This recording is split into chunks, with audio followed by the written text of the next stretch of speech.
Hello friends, welcome to WiFi Study. दोस्तों स्वागत करता हूँ आप सभी का WiFi Study part of Unacademy. Good evening guys, कैसे हो आप लोग? मैं उम्मीद करता हूँ कि बहुत अच्छे होंगे, शानदार होंगे, ज़बरदस्त होंगे और आप लोगों की तैयारी भी बहुत अच्छी चल रही होगी, क्योंकि एक दो दिन में आपको नोटिफिकेशन मिला है, आप लोगों को ये जानकारी हुई है कि हमारा एग्ज़ाम दिसंबर में ऑर्गेनाइज किया जा रहा है, कंडक्ट किया जा रहा है। सो गाइस, अगर बात की जाएगी रेलवे के लिए अपन तैयारी कर रहे हैं और रेलवे में किस प्रकार तैयारी की जाए, साहिल सर ने, नीरज सर ने आप लोगों को बता ही दिया होगा कि हमें किस प्रकार तैयारी करनी है।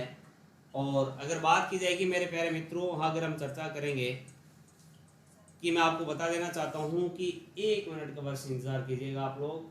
बस अभी अपनी लाइव क्लासेस अभी बस कोई दिक्कत नहीं है। ओके गाइस, सो सबसे पहले तो मैं आपको ये बता देना चाहता हूँ कि एसएससी को छोड़ करके आप लोग आए हो, क्योंकि कुछ बच्चे एसएससी में चले गए थे। नहीं सर, रेलवे का एग्ज़ाम ही नहीं हो रहा है, कब होगा पता नहीं है, मेरे को नहीं पता कब होने वाला है, बहुत दिन हो गए एग्ज़ाम फॉर्म फिलअप किए हुए।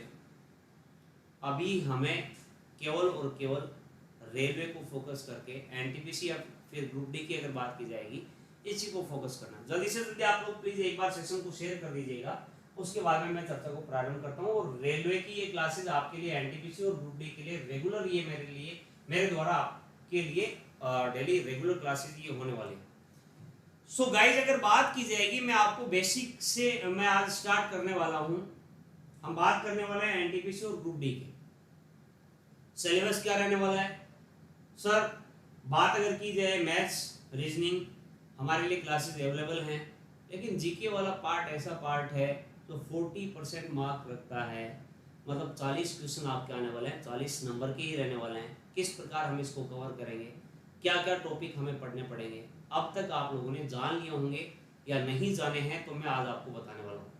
तो बात अगर की जाएगी मेरे प्यारे मित्रों, मेरे प्यारे दोस्तों, मैं आपको बता देता हूँ कि रेलवे एनटीपीसी और ग्रुप डी के लिए हम तैयारी करने वाले हैं।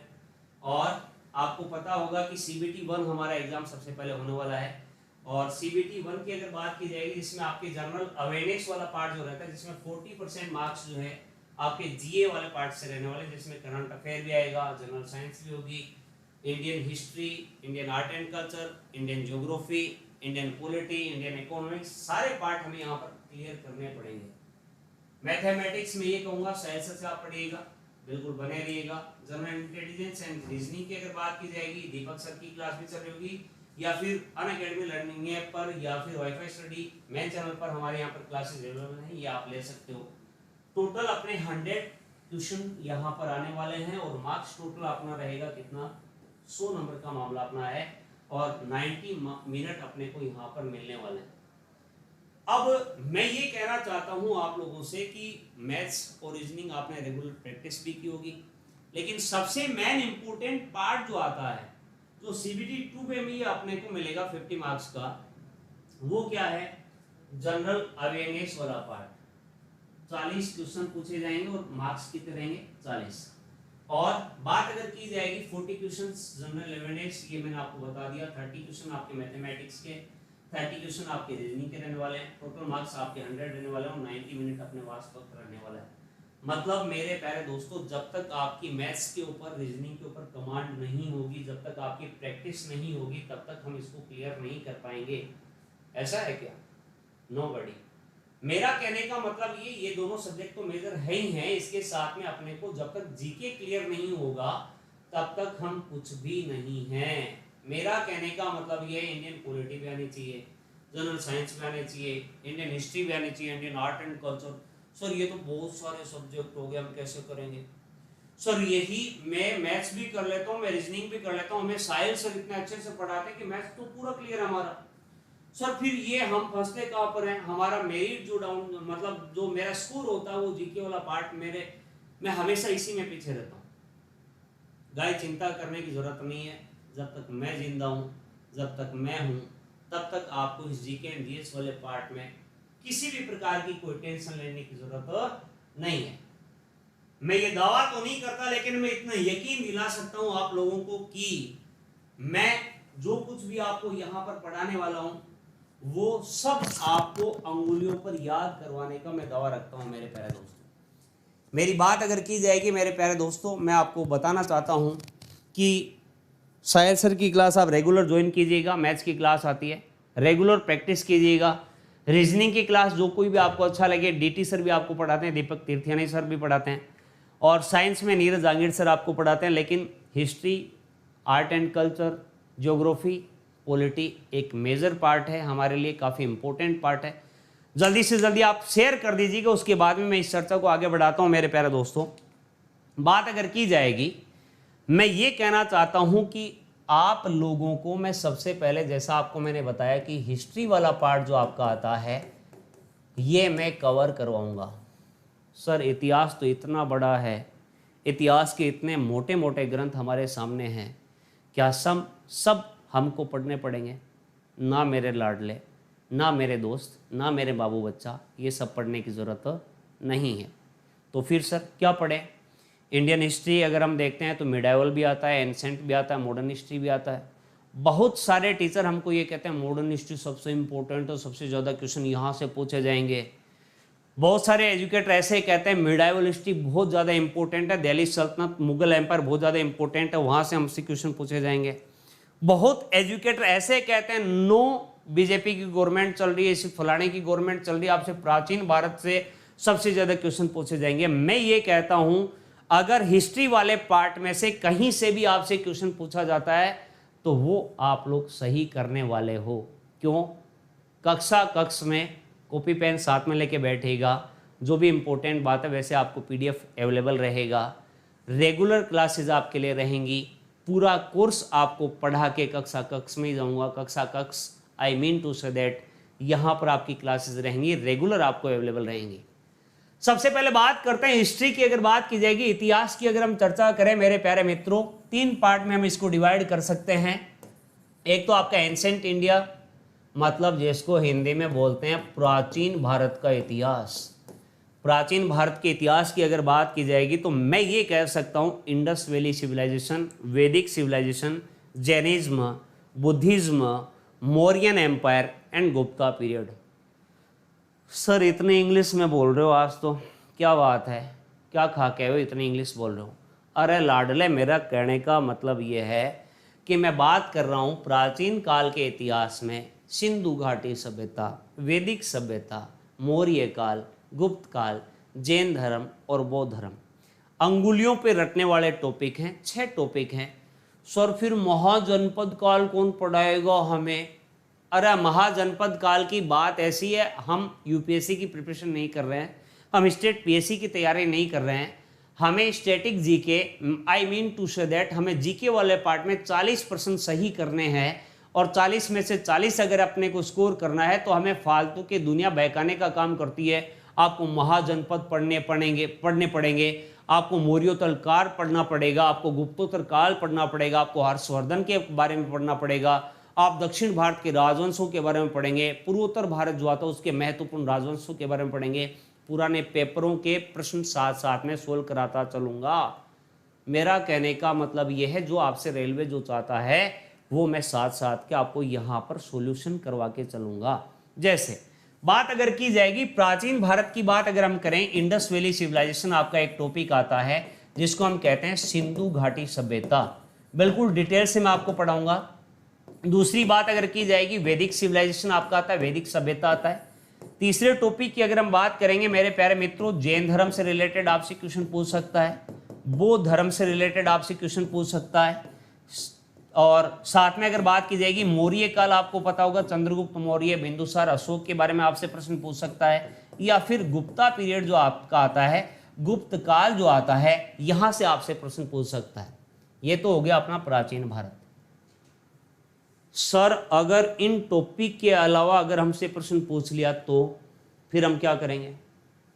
चिंता काहे को करते हो? मैंने ये कहा हर टॉपिक के बाद में आपको क्वेश्चन भी सोल्व कराता चलूँगा, ताकि आपको आइडिया लगेगा कि किस पार्ट में से किस प्रकार आपसे प्रश्न पूछे जा चुके हैं और किस प्रकार प्रश्न पूछ सकता है। दूसरी बात बताता हूँ, मिडाइवल इंडिया की अगर बात की जाएगी मेरे प्यारे दोस्तों, मध्यकालीन भारत की बात हम अगर करें तो मध्यकाल में केवल और केवल 2 टॉपिक आपको पढ़ने पड़ेंगे, जिसको मैं हिंदी में कह सकता हूँ Delhi Sultanate. I mean to say that I am talking about the Delhi Sultanate. Slave dynasty, Khilji dynasty, Tughlaq dynasty, Sayyid and Lodi dynasty. ओहो हो सर, इतने इंग्लिश कैसे बोल रहे हो? अरे मेरे प्यारे मित्रों, 1206 से 1526 की बात अगर की जाएगी, एडी की बात अगर हम करें, एनो डोमिनी ईस्वी की बात अगर की जाएगी, दिल्ली सल्तनत में जो आपके 5 वंश रहे, गुलाम वंश, खिलजी वंश, तुगलक वंश, सैयद वंश और लोदी वंश, इनमें से आपसे प्रश्न पूछेगा। फिर सर मध्यकाल भारत में क्या केवल दिल्ली सल्तनत रहने वाला है? नो। आपने सुना होगा पानीपत का प्रथम युद्ध, first battle of Panipat, and in this battle of Panipat की अगर बात हम करें, in this battle Babur defeated Ibrahim Lodi of Delhi Sultanate. Delhi सल्तनत के शासक इब्राहिम लोदी को पराजित कर दिया और भारत में मुगल साम्राज्य की स्थापना हो गई। सर मुगल साम्राज्य यहां पर पढ़ना पड़ेगा। बिल्कुल मेरे प्यारे दोस्तों, मुगलों के द्वारा जो भी कार्य किए गए, जो भी इनके द्वारा बैटल किए गए, आर्किटेक्चर की बात अगर हम करें, स्थापत्य कला की बात अगर की जाएगी, लिटरेचर की बात अगर हम करें, जो योगदान इनके द्वारा दिया गया वो सब हमें यहां पर मुगल साम्राज्य में पढ़ना पड़ेगा। और कब से कब तक? 1526 से 1707 1707 ईस्वी तक की अगर बात की जाएगी, क्योंकि बाबर, हुमायूं, अकबर, जहांगीर, शाहजहां और औरंगजेब के बाद में जो लेटर मुगल थे, जो उत्तरवर्ती मुगल शासक थे, उसके बाद में मुगल साम्राज्य जो था, मुगल एम्पायर जो था, उसका डाउनफॉल अपने को देखने को मिलता है। मुगल साम्राज्य का पतन हमें देखने को मिलता है। बाद के जो शासक आते हैं, जैसे बहादुर शाह फैज, जहांदर शाह, फर्रुखशिया, रफीउद्दौला, रफीउद्दर्जात, रोशन अख्तर, अहमद शाह, आलमगीर द्वितीय, शाह आलम द्वितीय, अकबर सेकंड और बहादुर शाह जफर सेकंड। हो, इतने नाम एक साथ। बच्चा, मैं ये कहना चाहता हूं, अगर आप रेगुलर रहेंगे, कंटिन्यू अगर क्लास इसको फॉलो करेंगे ना, तो ना केवल हिस्ट्री बल्कि पॉलिटी और ज्योग्राफी वाले मामले में इतना अच्छे तरीके से सेट आपको करवा दूंगा कि जीके एंड जीएस वाले पार्ट में, जीएस वाला पार्ट नीरज सर करवाएंगे, जीके वाला पार्ट में इतने बेहतरीन तरीके से आपको करवा दूंगा कि कहीं भी अपने को देखने की जरूरत ही नहीं रहेगी। तो मुगल साम्राज्य की बात करेंगे और सबसे ज़्यादा इंपॉर्टेंट पार्ट जो आता है, very very very important part लिख देता हूं मैं, और वो क्या है? Freedom struggle of India. Freedom struggle of India, ये क्या है सर? ये क्या तूफान आ गया?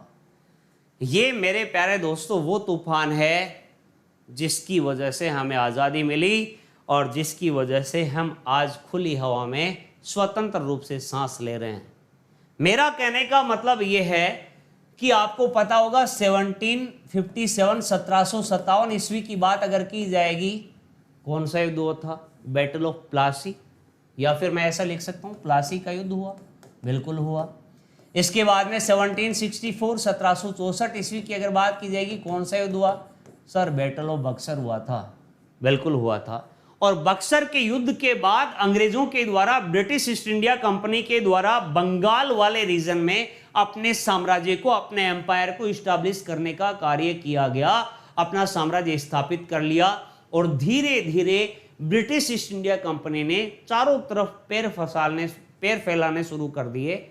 आपको ये तो याद होगा, जहांगीर की जब हम बात करते हैं, जहांगीर के दरबार में एक अंग्रेज आया था कंपनी की तरफ से, और वो क्या कह रहा था? विलियम हॉकिंस आया था। क्या नाम था? हॉकिंस। हॉकिंस के कुकर भी आते हैं वैसे, याद है क्या आपको? कुकर क्या करता है? ऐसे करने का कार्य करता है। तो हॉकिंस जहांगीर के दरबार में और कुछ ज्यादा बोल गया, तो हॉकिंस को जहांगीर ने यह कहा कि नहीं, मैं तेरे को परमिशन नहीं देने वाला हूं। फिर बाद में ब्रिटिश ईस्ट इंडिया कंपनी के द्वारा एक आदमी को भेजा गया, उसका नाम था सर टॉमस रो। अरे क्या नाम था? Sir Thomas Roe. रो का मतलब यह है वो रोया। रो, इसके नाम ही रोना लिखा है, रोले भाई, रोले भाई। किसके दरबार में रोले? जहांगीर के कोर्ट में। जहांगीर का दरबार कहां लगा था? अजमेर में। परमिशन मिल गई, जहांगीर ने रॉयल ऑर्डर, शाही फरमान जारी कर दिया और ब्रिटिश ईस्ट इंडिया कंपनी को यहां पर अपना व्यापार करने का, ट्रेडिंग करने की परमिशन उनको मिल जाती है। धीरे धीरे धीरे धीरे ऐसा साम्राज्य खड़ा किया कि जो भारत में मुगल साम्राज्य के पतन के बाद 1707 ईस्वी में औरंगजेब की मृत्यु के बाद जो मुगल साम्राज्य धीरे धीरे डाउन आ रहा था, उसका फ़ायदा आपके कंपनी ने उठाया और कंपनी ने एक बड़ा साम्राज्य स्थापित कर लिया। ये सब हमें जानना है किस में, इंडियन हिस्ट्री की बात अगर की जाए। सर ये तो हमें भी पता था, सर हम रेलवे की तैयारी करने वाले बच्चे हैं, हम ऐसे नहीं हैं, हमको तो सब कुछ पता ही रहता है सर। सिलेबस के बारे में तो सबसे पहले जिस दिन फॉर्म अप्लाई किया था ना, उसी दिन से हमें पता था। कोई नई चीज़ बताओ, कोई नया मसाला दो जिसकी वजह से आप हमें ये याद करवा सको, ये हमें बता सको कि हाँ इस प्रकार हमारा सिलेक्शन होगा। ओके गाइस, आप बुरा मान जाओगे, खैर बताना मेरी जिम्मेदारी थी, मेरा फ़र्ज़ था, पहली क्लास थी इसीलिए, रेलवे में पहली क्लास थी इसीलिए बताना मेरा फ़र्ज़ था। कई बच्चे नाराज़ हो रहे, बोला सर ये तो हमें पता ही है, पहले से ही पता है, ये क्या बता ले हो, मैं एंशेंट इंडिया में dive in India modern history तो हमें ध्यान में ही है, हाँ हमें भी पता है, चल 3 पार्ट में है। सोना बाबू बच्चा, नाराज़ होने की ज़रूरत नहीं है, टॉपिक स्टार्ट कर रहा हूँ। बढ़िया तरीके से, शानदार तरीके से आपको टॉपिक पढ़ाने वाला हूँ और टॉपिक का नाम क्या है, इंडस वैली सिविलाइजेशन। मेरा कहने का मतलब ये है, नॉर्थ इंडिया में हमारे क्या दिक्कत रहती है, मैं भी उत्तर भारत को हूँ, इसको हिंदी में कैसे बदलेंगे या फिर हिंदी वाले को इंग्लिश में कैसे बदलेंगे, चिंता काहे को करते हो। इसको कहते हैं, इंडस का मतलब हो गया सिंधु, वैली का मतलब हो गया घाटी, और सिविलाइजेशन का मतलब क्या कहते हैं मेरे प्यारे दोस्तों, सभ्यता कहते हैं इसको। सिंधु घाटी सभ्यता के बारे में हमसे सबसे पहले पढ़ना प्रारंभ करेंगे। शेयर जरूर कर दीजिएगा, ज्यादा से ज्यादा शेयर कर दीजिएगा। और जो बच्चे क्या कह रहे हैं, कई बच्चे डिसलाइक कर रहे हैं, क्यों सर सिलेबस तुम्हें पहले ही पता था। सर आप तो सिलेबस बताने आए हो ना। बच्चा मैं सिलेबस बताने नहीं आया हूँ, मैं पढ़ाने आया हूँ, और ऐसा पार्ट पढ़ा के जाऊँगा, स्टेट पीएससी दे लेना, यूपीएससी दे लेना, एनटीपीसी, सीजीएल, एसएससी, जो कुछ भी तू देना चाहता है वो सारा दे लेना। लेकिन अभी केवल बच्चा अगर रेलवे के लिए तो रेलवे पे ही फोकस कर, उसी के अकॉर्डिंग यहाँ पर पढ़ाऊंगा। सिंधु घाटी सभ्यता, सर आप क्या जानते हो इस सिंधु घाटी सभ्यता के बारे में, please tell me. Sir please आप बताइए, सिंधु घाटी सभ्यता, इसका नाम क्या, कैसे पढ़ा, क्यों पढ़ा। अरे मेरे प्यारे दोस्तों, आपने अगर इंडस वैली नाम नहीं पढ़ा तो इसी का दूसरा नाम आप लोगों ने पढ़ा होगा, इसी को कहते हैं हड़प्पा सभ्यता। अरे क्या कहते हैं, मैं इसको इंग्लिश में बोल सकता हूं, हड़प्पन सिविलाइजेशन, हड़प्पा सभ्यता।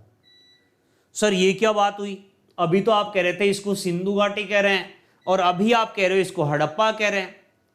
इसके पीछे मेरे बच्चा जरूर कुछ ना कुछ तो रीजन होगा, बिल्कुल होगा, इसके बारे में भी मैं चर्चा करूंगा। लेकिन सबसे पहले मैं आपको एक बात बता देना चाहता हूं, 1826 की आप मेरे को कमेंट करके बताइएगा।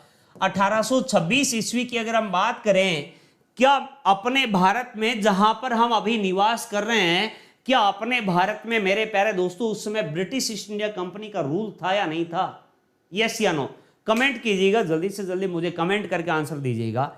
क्या 1826 ईस्वी में भारत में ब्रिटिश ईस्ट इंडिया कंपनी का रूल था या नहीं था, यस या नो, जल्दी बताओ देखें।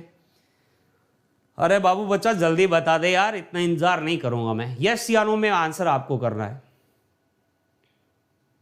मेरा सिस्टम चल रहा है भाई, कोई दिक्कत नहीं है, वापस ऑन हो गया है,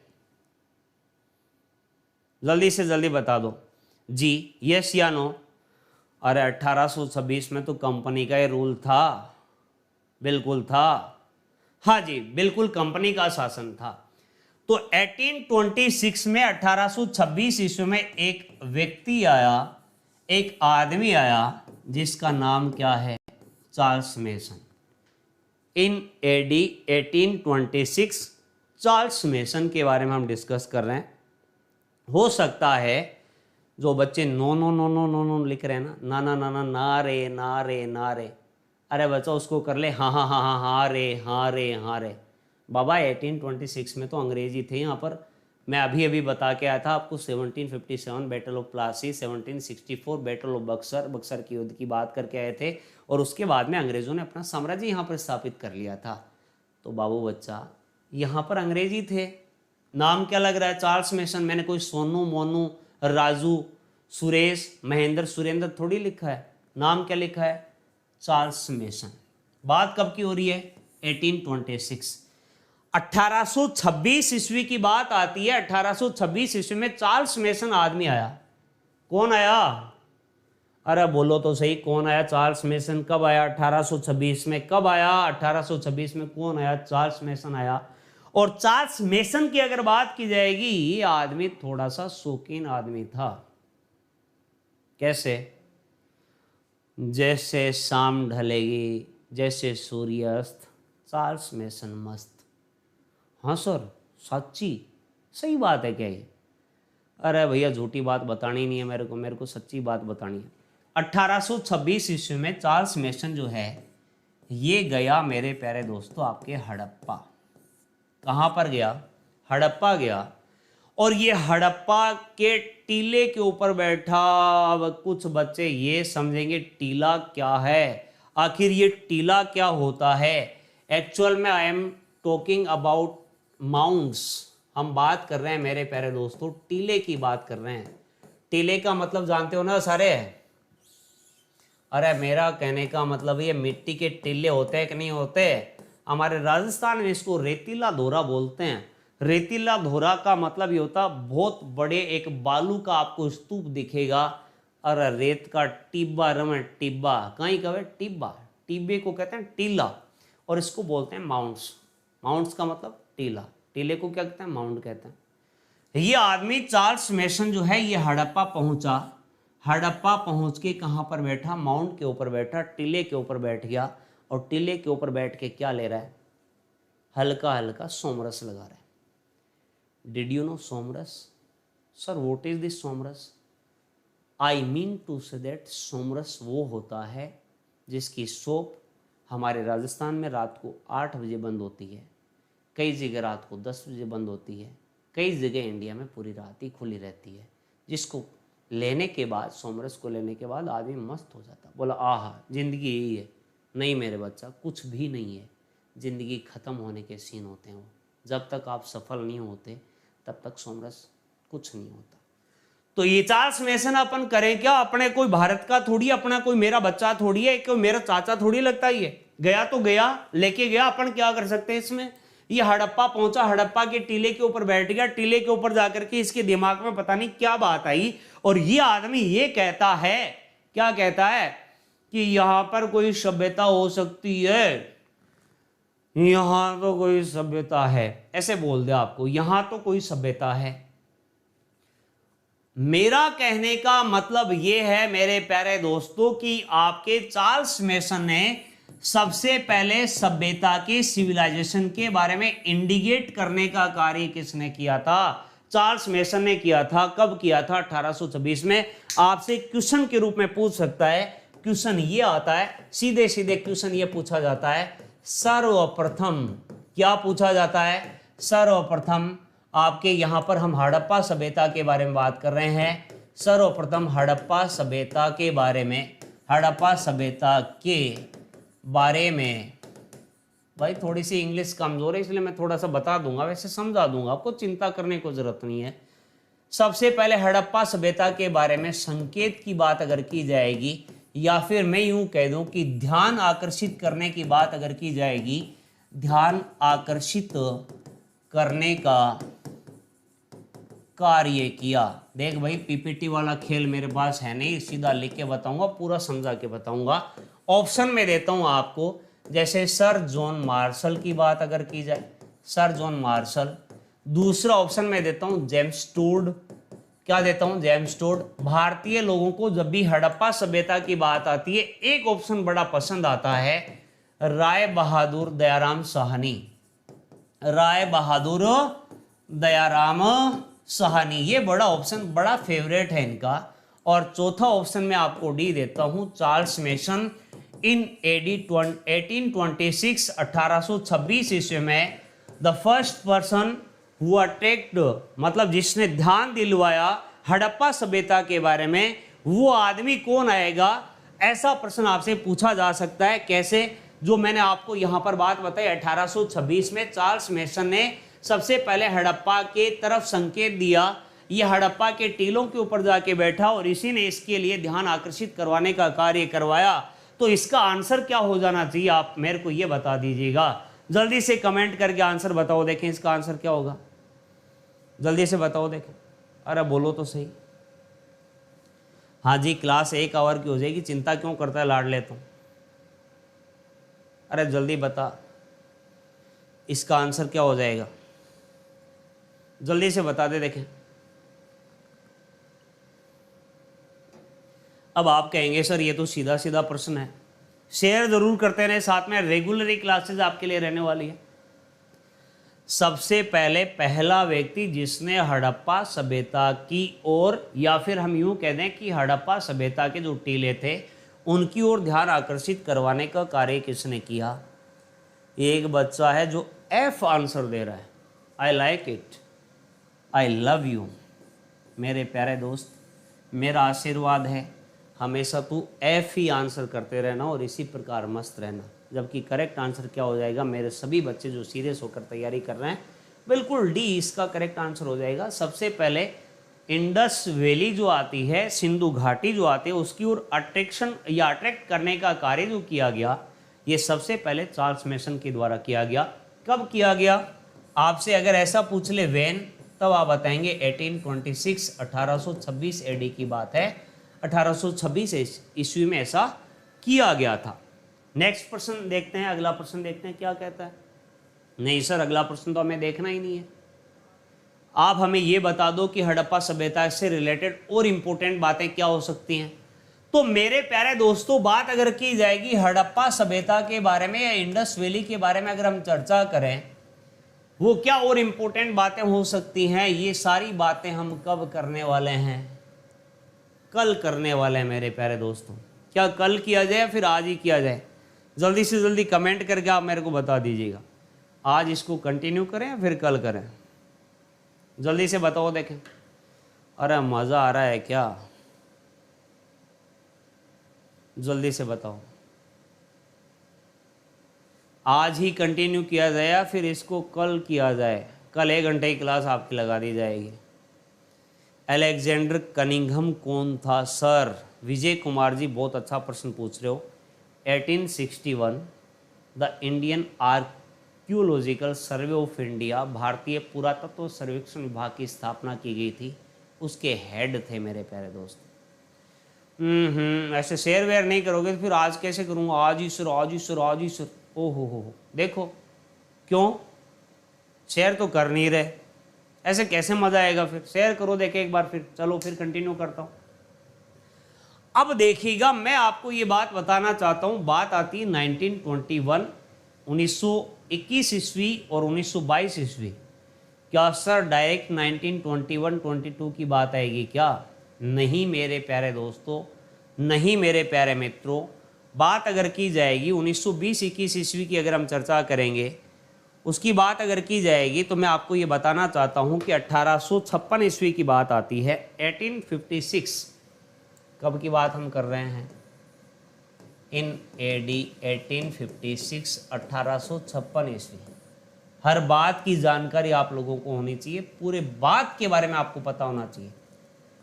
1856 ईस्वी की बात आती है और 1856 ईस्वी की अगर हम चर्चा करें मेरे प्यारे दोस्तों, तो आपकी एक रेलवे लाइन बिछाई जा रही थी। कहाँ से कहाँ बिछाई जा रही थी सर? इसके बारे में भी तो हमें पता होना चाहिए सर, ऐसे थोड़ी होता है।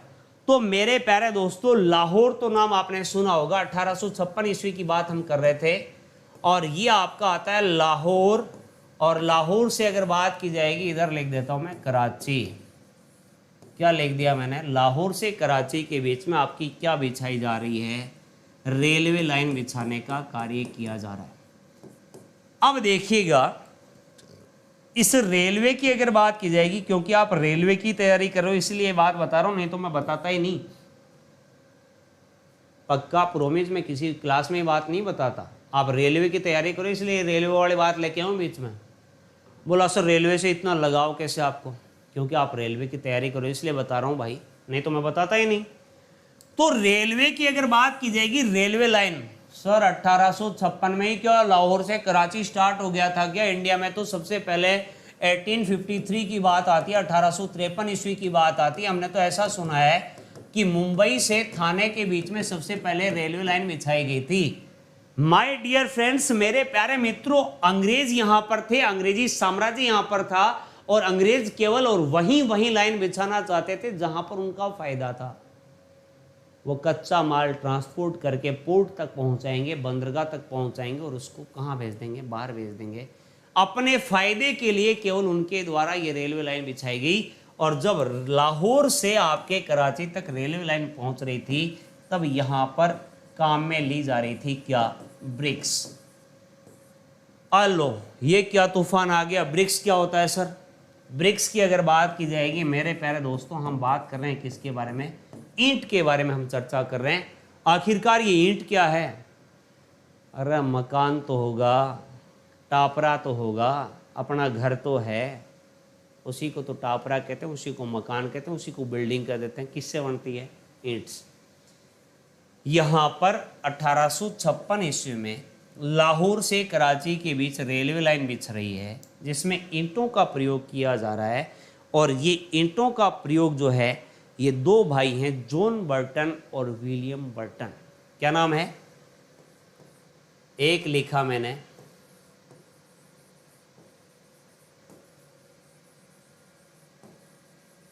जॉन बर्टन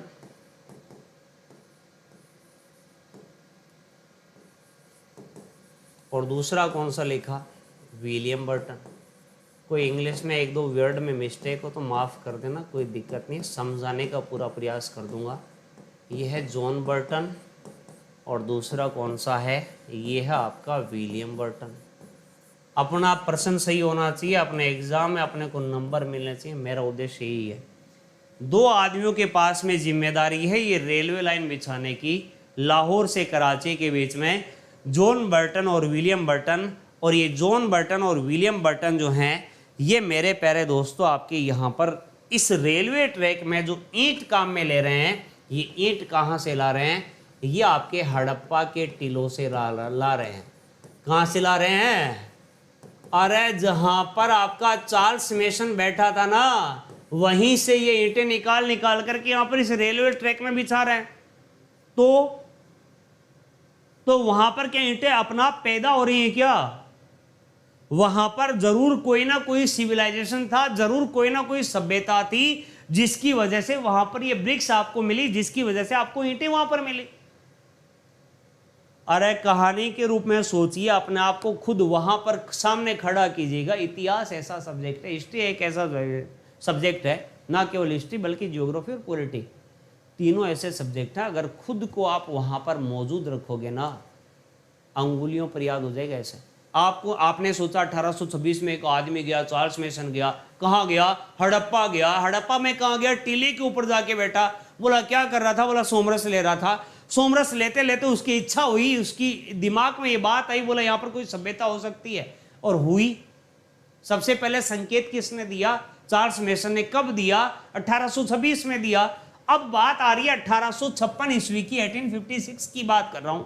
और लाहौर से आपके कराची के बीच रेलवे ट्रैक जो जा रहा है, उसमें आपकी ईंटें काम में ली जा रही हैं। ये ठेका किसके पास में है? ये रेलवे ट्रैक बिछाने का काम किसके पास में है? बोला सर दो बर्टन है। कौन है? दो बर्टन। क्या बर्टन है? ना, बर्टन है। एक जॉन बर्टन है, दूसरा विलियम बर्टन है। ये ईंटें कहां से ला रहे हैं? क्या इनका खुद का कोई प्रोडक्शन हाउस है क्या ब्रिक्स का? क्या ईंटों का कोई कारखाना है क्या? ना, ये तो साहब हड़प्पा की टीलों से ला रहे हैं। तो हड़प्पा की टीलों में क्या ईंटें उत्पन्न हो रही क्या? अपने आप ही प्रोडक्शन हो रहा है क्या उनका? अरे पहले से कोई सिविलाइजेशन था, सभ्यता थी दबी हुई, वहां से ईंटें निकाल के ला रहे हैं और रेलवे ट्रैक में बिछा रहे हैं। सर इतना धीरे धीरे पढ़ाओगे तो फिर तो हिस्ट्री हो ले, हम तो बोले एक दो टॉपिक होंगे हमारे, तो इतना धीरे धीरे पढ़ाओगे फिर कैसे हो पाएगा? मेरे को ये लग रहा है कई बच्चों के मन में एक ख्याल आ रहा होगा, है ना? आ रहा होगा ना? हाँ देखो, ये देखो कृष्ण भक्ता, ये कृष्ण के भक्त हैं और कृष्ण ने हमेशा ये उपदेश दिया, हमेशा सत्य वचन का प्रयोग करें। और ये कह रहे हैं कि रोहित आई मीन तो सर जो भी है, जिसकी भी सर की क्लास लेनी है कोई दिक्कत नहीं है बाबू बच्चा। बाबा मेरा कहने का मतलब ये है कि मैं पूरा मामला सेट करवाऊँगा। हो सकता है कि आपके एग्ज़ाम में 90 डेज़ का ही आपका टारगेट अब ये आपने फिक्स कर रखा है। हर किसी के दिमाग में बैठा हुआ है 90 दिन बचे हुए हैं, कोई कह रहा है 100 डेज़ लेफ्ट हैं। मैं ये कहता हूँ कि ना 90 हैं ना 100 हैं, मेरा मामला होगा 60 डेज़ में, 60 दिन में। क्या सर ओनली हिस्ट्री होगा?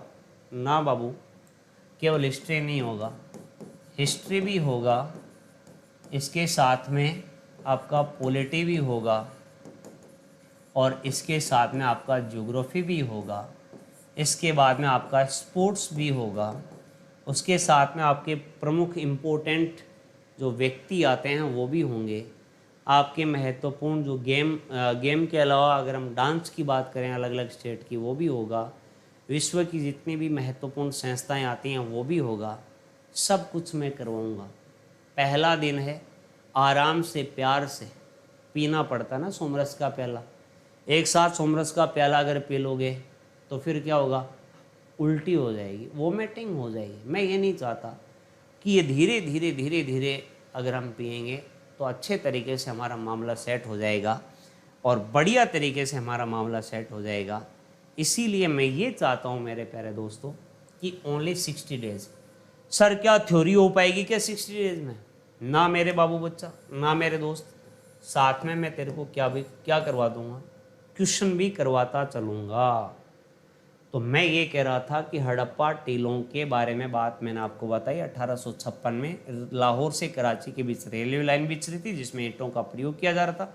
ये टॉपिक दोबारा पढ़ने की ज़रूरत नहीं रहेगी, एग्जाम से 5 दिन पहले रिवाइज कर लेना, बढ़िया दिमाग में सेट हो जाएगा, कहीं चिंता करने की कोई ज़रूरत नहीं है। जॉन बर्टन और विलियम बर्टन। सर इससे क्या होगा फिर? इससे ये होगा कि आज की क्लास तो यहीं पर समाप्त होगी और बाकी की चर्चा जो है हम कल करेंगे। मेरे प्यारे मित्रों, बात अगर की जाएगी, एक छोटी सी बात और बता देना चाहता हूँ।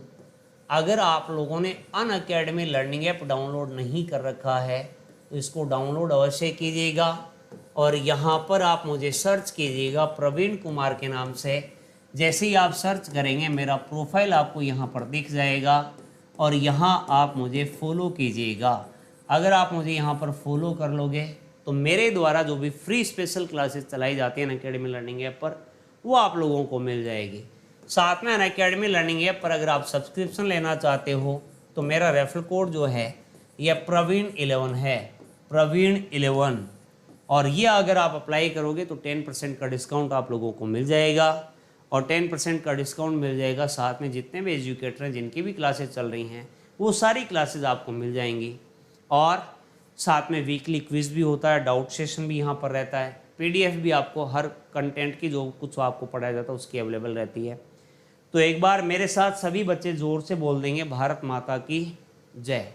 बाकी की चर्चा, बाकी की बात हम नेक्स्ट सेशन में करने वाले हैं। कल इसी समय पर इंतज़ार रहेगा और भारत के हर उस बच्चे को पता होना चाहिए कल की सेशन के बारे में कि हाँ, अगर मेरे को GA वाला पार्ट करना, GK एंड GS वाला पार्ट करना है तो रात को कितने बजे करना है?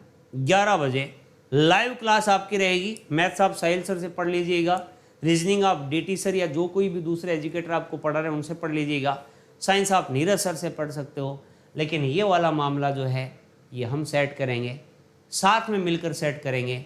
तब तक के लिए bye bye and take care guys. आप अपना ख्याल रखना, मस्त रहना। Love you all guys, thank you so much. Like ज़रूर कर दीजिएगा, ज़्यादा से ज़्यादा शेयर कर दीजिएगा। कल इसी वक्त पर मुलाकात में करने के लिए आपके सामने उपस्थित हो जाऊंगा। Thank you so much guys, love you all, thank you.